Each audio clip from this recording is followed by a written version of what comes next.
ಬಳ್ಳಾರಿಯಿಂದ. ಅಂದರೆ ಇದು ಕೃಷಿ ವಿಶ್ವವಿದ್ಯಾಲಯ ರಾಯಚೂರಿನ ಒಂದು ಸಂಸ್ಥೆ. ಸೊ ಇಲ್ಲಿ ನಮಗೆ ಒಂದು ಶೇಂಗಾದಲ್ಲಿ ಒಂದು ಪ್ರಾಜೆಕ್ಟ್. ಅದರಲ್ಲಿ ಈಗ ನೀವೆಲ್ಲರೂ ಶೇಂಗಾ ಬೆಳೆದಿದ್ದೀರಿ.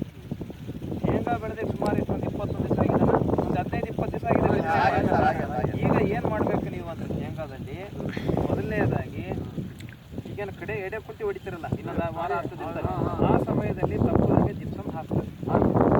ಜಿಪ್ಸಮ್ ಹಾಕೋದ್ರಿಂದ ಏನು ಕೆಲಸ ಮಾಡ್ತದೆ, ಯಾಕೆ ಹಾಕಬೇಕು ಅಂತಂದರೆ ಜಿಪ್ಸಮ್ನಲ್ಲಿ ಸುಣ್ಣ ಮತ್ತು ಗಂಧಕ ಅಂತ ಅಂದರೆ ಕ್ಯಾಲ್ಸಿಯಂ ಸಲ್ಫೇಟ್. ಕ್ಯಾಲ್ಸಿಯಂ ಅಂದರೆ ಸುಣ್ಣ, ಸಲ್ಫರ್ ಅಂದರೆ ಗಂಧಕ. ಇದು ಏನು ಕೆಲಸ ಮಾಡ್ತದೆ ಅಂದರೆ ಗಂಧಕ ಎದಕ್ಕೆ ಬೇಕು ಅಂದರೆ ಎಣ್ಣೆ ಅಂಶ. ಇದು ಶೇಂಗಾ ಒಂದು ಎಣ್ಣೆ ಕಾಳು ಬೇಕು.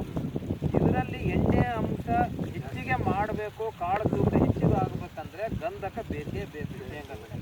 ಸೊ ಯಾವಾಗ ನಾವು ಗಂಧಕದ ಕೊರತೆ ಆದರೆ ಎಣ್ಣೆ ಅಂಶ ಜಾಸ್ತಿ ಆಗಲ್ಲ, ಕಾಳು ತೂಕ ಬರಲ್ಲ. ಯಾವಾಗ ನಮಗೆ ಬೆಳೆಗೆ ಅವಶ್ಯಕತೆ ಇರತಕ್ಕ ಗಂಧಕವನ್ನು ಕೊಟ್ಟಾಗ ಎಣ್ಣೆ ಅಂಶ ಜಾಸ್ತಿ ಆಗಿ ತೂಕ ಜಾಸ್ತಿ ಆಗುತ್ತೆ. ಹಂಗೆ ಸುಣ್ಣ ಏನು ಕೆಲಸ ಮಾಡ್ತದೆ ಅಂದರೆ ಒಂದು ಗಿಡಕ್ಕೆ ಹೆಚ್ಚಿನ ಸಂಖ್ಯೆಯಲ್ಲಿ ಕಾಯಿಗಳು ಬರುತ್ತೆ. ಅಂದರೆ 40 ಕಾಯಿ ಬರ್ತಿತ್ತು, ಇಲ್ಲ 60 ಕಾಯಿ ಬರ್ತದೆ, ಇನ್ನೊಂದು 20 ಕಾಯಿ ಜಾಸ್ತಿ ಬರ್ತದೆ. ಅದು ಒಂದು ಕೆಲಸ ಮಾಡ್ತದೆ.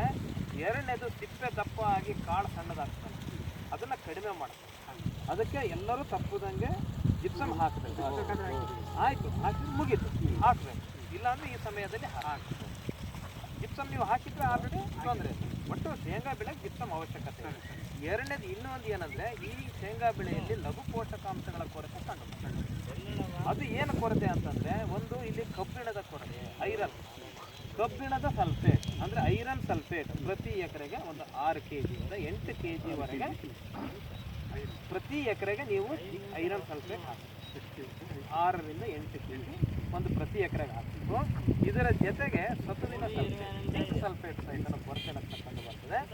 ಅದನ್ನು ನೀವು ಹಾಕಿದಾಗ ಇದರಲ್ಲಿ ನಿಮಗೆ ಶೇಂಗಾ ಬೆಳೆಯಲ್ಲಿ ಒಂದು ಹೆಚ್ಚಿನ ಇಳುವರಿ ಬರ್ತದೆ. 2 ನಿಮಿಷ ಆಯ್ತಾನ.